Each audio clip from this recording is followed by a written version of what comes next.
வணக்கம். ஜேஎஸ் அறிவு சுரங்கம் ஒவ்வொரு நாளும் ஒவ்வொரு பொது அறிவு வீடியோக்களை வழங்கி கொண்டிருக்கிறது. அந்த அடிப்படையில் இன்றும் பல பொது அறிவு தகவல்களை பார்க்க இருக்கிறோம். என்ன உறவுகளே, இந்த மாதிரி பொது அறிவு தகவலை நீங்கள் தெரிஞ்சுக்கணுன்னா ஜேஎஸ் யூடியூப் சேனலை சப்ஸ்கிரைப் பண்ணிக்கோங்க. அப்போ தான் நாங்கள் போடுற வீடியோ உங்களுக்கு நோட்டிஃபிகேஷனாக வரும். எங்களுடைய யூடியூப் சேனலுக்கு தொடர்ந்து ஆதரவு கொடுத்து கொண்டிருக்கும் உங்கள் அத்தனை பேருக்கும் நன்றி. வாங்க வீடியோக்குள்ளே போகலாம். வணக்கம். ஜேஎஸ் யூடியூப் சேனல் வழங்கும் பொது அறிவு பகுதி 10. நண்பர்களே, போன வீடியோவில் நாம் ஒரு கேள்வி கேட்டிருந்தோம். அந்த கேள்விக்கு நிறைய பேர் விடை சொல்லியிருக்கீங்க. விடை சொன்ன அத்தனை பேருக்கும் என்னுடைய மனமார்ந்த நன்றிகள். சரி, அதுக்கு விடை என்ன தெரியுமா? லால் பகதூர் சாஸ்திரி இறந்தவுடன் இடைக்கால பிரதமராக பதவியேற்றவர் யார் அப்படின்னு கேட்டிருந்தோம். அதற்கான சரியான விடையை நிறைய பேர் சொல்லியிருக்கீங்க. இருந்தால் நானும் விடை சொல்கிறேன். குன்சாரிலால் நந்தா. யாருங்க? குன்சாரிலால் நந்தா. அவர் தான் இடைக்கால பிரதமராக நியமிக்கப்பட்டார். வினாயன் 1. வானவெளியில் கோள்கள் இருக்குல்லங்க, அது குவியமாக சூரியனை எந்த பாதையில் சுற்றி வருது? விடை நீள்வட்ட பாதையில் சுற்றி வருதுங்க. வினாயன் 2. நம்ம நாட்டில் முதலாவது தொங்கு பாராளுமன்றம் யாருடைய ஆட்சி காலத்தில் ஏற்பட்டது தெரியுமா? 1989ஆம் ஆண்டு காங்கிரஸ் ஆட்சியில் தான் முதல்ல தொங்கு பாராளுமன்றம் ஏற்பட்டது. சரிங்க, தொங்கு பாராளுமன்றம்னா என்னங்க? ஒன்றும் இல்லைங்க. ஒரு கட்சிக்கு அதிக பெரும்பான்மை கிடைக்கலன்னா மற்ற கட்சிகளோடு இருக்கிற உறுப்பினர்களை கூட்டணி சேர்த்துக்கிட்டு ஒரு பாராளுமன்றத்தை அமைப்பாங்க. அந்த பாராளுமன்றத்துக்கு பேர் தான் தொங்கு பாராளுமன்றம், ஹங் பார்லிமெண்ட் அப்படின்னு ஆங்கிலத்தில் சொல்லுவாங்க. வினாயன் 3. தமிழ்நாட்டுடைய முதல் சட்டமன்ற சபாநாயகர் யார் தெரியுமா? அவர் பேர் தான் ஜி. சிவசண்முகம் பிள்ளை. வினாயன் 4. உலகத்தில் முதல்ல கண் வங்கி எங்கே ஆரம்பித்தாங்க தெரியுமா? அமெரிக்காவில் இருக்கிற நியூயார்க் அப்படின்ற நகரத்தில் தான் ஆரம்பித்தாங்க. கண் வங்கினா என்னங்க? நீங்கள் பணம் போடுற வங்கி கேள்விப்பட்டிருப்பீங்க, மற்ற வங்கிலாம் கேள்விப்பட்டிருப்பீங்க. கண் வங்கினா என்ன? ஒன்றும் இல்லைங்க. நம்முடைய கண்ணில் இருக்கிற கார்னியா அப்படின்னு ஒரு பகுதியை எடுத்து சேர்த்து வைப்பாங்க. இது ஒரு குறிப்பிட்ட நேரத்துக்குள்ளே எடுத்து மற்றவங்களுக்கு கண் பார்வை குறைவாக இருக்கிறவங்களுக்கு பொருத்திடுவாங்க. இந்த கார்னியாவை சேர்த்து வைக்கிறாங்கல்ல, இதுக்கு பேர் தாங்க கண் வங்கின்னு பேர். இது எங்கே தொடங்கினாங்கன்னா நியூயார்க்கில். அங்கே தான் முதல்ல உலகத்திலேயே கண் வங்கி தொடங்கினாங்களாம். வினாயன் 5. சென்னை மாநகராட்சி இருக்குல்ல, இதனுடைய முதல் மேயர் யார் தெரியுமா? யாருன்னா ராஜா சார் முத்தையா செட்டியார். அவங்க தான் சென்னை மாநகராட்சியோடைய முதல் மேயருங்க. வினாயன் 6. உலகத்தில் 42 மாதமாக ஒருத்தர் ஒரு ஓவியத்தை வரைஞ்சிருக்காரு. அந்த ஓவியத்தோட பேர் என்னங்க? விடை லியோனார்டோ டாவின்சி அவர்கள் வரைஞ்ச உலக புகழ்பெற்ற மோனாலிசா ஓவியம் தாங்க அது. வினாயன் 7.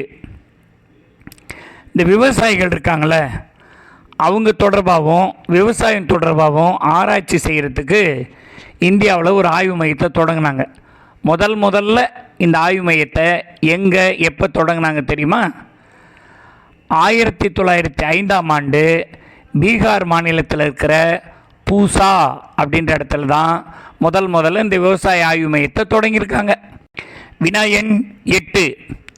நீங்கள் மலை மேலே கோயில் பார்த்துருப்பீங்க, கீழே கோயில் பார்த்துருப்பீங்க, ஆனால் குகைக்குள்ள கோயில் பார்த்துருக்கீங்களா?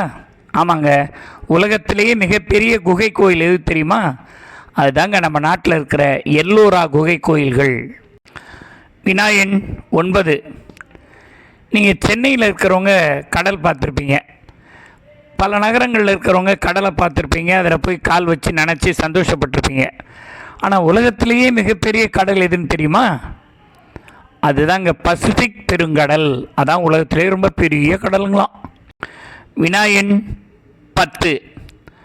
உலகத்தில் 7வது பெரிய நாடு எது தெரியுமா? இங்கெல்லாம் யோசிக்காதீங்க. நம்ம நாடு தாங்க உலகத்தில் 7வது பெரிய நாடு. உலகத்தில் 7வது பெரிய நாடு இந்தியா. வினாயன் 11. தாவர சாறு இருக்குல்லங்க, அதை குடிச்சிட்டு ஒரு உயிரினம் உயிர் வாழுது. அது எது தெரியுமா? ஆண் கொசுவான அனோபலஸ். தாவரச்சாற்றை குடித்து வாழும் கொசு எது? ஆண் கொசு அனோபலஸ், ஆண் அனோபலஸ். வினாயன் 12. ஈஸ்ட்னு ஒன்று இருக்குல்லங்க, நம்ம தயிரை புளிக்க, நம்ம பாலை தயிராக புளிக்க வைக்கிது, இதெல்லாம் ஈஸ்ட்டு தான். இது எவ்வகை உயிரினம் அப்படின்னு கேட்குறாங்க. எவ்வகை உயிரினம் தெரியுமா? ஒரு செல் உயிரினம். வினாயன் 13. வாட்டர்லூ அப்படின்னா என்னங்க? மாவீரன் நெப்போலியன் ஒருத்தரை கேள்விப்பட்டிருக்கீங்களா? அவர் தோல்வி அடைஞ்ச இடம்தான் வாட்டர்லூ அப்படின்ற இடம். வினாயன் 14. உலகத்திலேயே மிக உயர்ந்த பரிசு நோபல் பரிசுங்க. இந்த பரிசை உருவாக்கினவர் ஆல்ஃப்ரெட் நோபல் அப்படின்றவர். இவர் ஒரு வெடிமருந்தையும் கண்டுபிடிச்சிருக்காரு. ஆல்ஃப்ரெட் நோபல் கண்டுபிடிச்ச வெடிமருந்தின் பெயர் என்ன அப்படின்னா டைனமைட். இந்த வெடிமருந்தோட பேர் என்ன? டைனமைட். வினாயன் 15. கடலில் மீன்கள் பார்த்துருப்பீங்க, அதெல்லாம் நீந்துறத நீங்களும் பார்த்துருப்பீங்க. ஆனால் இந்த மீனிலேயே மிக வேகமாக நீந்துற மீன் எது தெரியுமா? அதுதாங்க சுறா மீன். சுறா மீன் தான் மீன்கள்லேயே ரொம்ப வேகமாக நீந்துமா. வினாயன் 16. தமிழ்நாட்டில் தமிழகத்தினுடைய பொதுவாக இந்தியாவின் விடுதலைக்காக முதல்ல சிறை சென்ற தமிழக பெண்மணி யார் தெரியுமா? அவங்க தான் ருக்மணி லக்ஷ்மிபதி. அவங்க பேர் என்ன? ருக்மணி லக்ஷ்மிபதி. வினாயன் 17. இன்றைக்கி உலகத்தையே ஆட்டி படைச்சிட்டு இருக்கிற, போரில் ஈடுபட்டிருக்கிற ஈரான் அப்படின்னு நாட்டை பற்றி கேள்விப்படாதவங்களே இருக்க முடியாது. ஆனால் இந்த நாட்டுடைய பழைய பேர் என்ன தெரியுமா? அதுதான் பாரசீகம். ஈரானின் பழைய பெயர் பாரசீகம். வினாயன் 18. இந்தியாவினுடைய முதல் பிரதமர் நேரு இருக்கார்ல, அவருடைய சமாதி இருக்கிற இடத்துக்கு பேர் என்னங்க?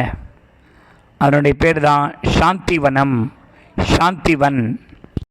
வினாயன் 19. வானத்தில் மின்னல் அப்படின்னு தோன்றுறதில்ல, அந்த மின்னலுடைய நீளம் எவ்வளவுன்னு நீங்கள் எப்போது யோசிச்சிருக்கீங்களா? அதனுடைய நீளம் எவ்வளோ தெரியுமா? 3.7 மைல்கள். வினாயன் 20. ஹரப்பான்னு ஒரு நகரம் இருக்குல்ல, அதை அகழ்வாய்வு மூலம் கண்டுபிடித்தவர் யார்? அவர் தாங்க டாக்டர் சாஹினி அப்படின்னு ஒரு பேருங்க. ஹரப்பாவை கண்டுபிடித்தவர் டாக்டர் சாஹினி. நண்பர்களே, உங்களுக்கான ஒரு கேள்விங்க. இந்திய பிரதமர்களில் வெளிநாட்டில் இறந்த பிரதமர் யார்? இந்திய பிரதமர்களில் வெளிநாட்டில் காலமான பிரதமர் யார்? உங்களுடைய வினாக்களுக்கான விடைகளை கமெண்ட் பாக்ஸில் சொல்லுங்கள். அடுத்த வீடியோவில் உங்களுக்கு பதில் சொல்கிறேன். நண்பர்களே, இதுவரை ஜேஎஸ் யூடியூப் சேனல் வழங்கிய பொது அறிவு 10வது பகுதியை கேட்டு சிந்திச்சிருப்பீங்க, தெரிஞ்சுக்கிட்டு இருந்திருப்பீங்க, புரிஞ்சுக்கிட்டு இருந்திருப்பீங்க. இதுபோல் தொடர்ந்து உங்களுக்கு பொது அறிவு பகுதிகள் உங்களுக்கு சேரணுன்னா ஒன்றும் இல்லைங்க, இந்த யூடியூப் சேனலை சப்ஸ்கிரைப் பண்ணிவிட்டு பாருங்கள். கருத்துக்களை கமெண்ட் பாக்ஸில் சொல்லுங்கள், லைக் பண்ணுங்கள், ஷேர் பண்ணுங்கள். மீண்டும் அடுத்த பொது அறிவு பகுதியில் சந்திப்போமா? வணக்கம், நன்றி.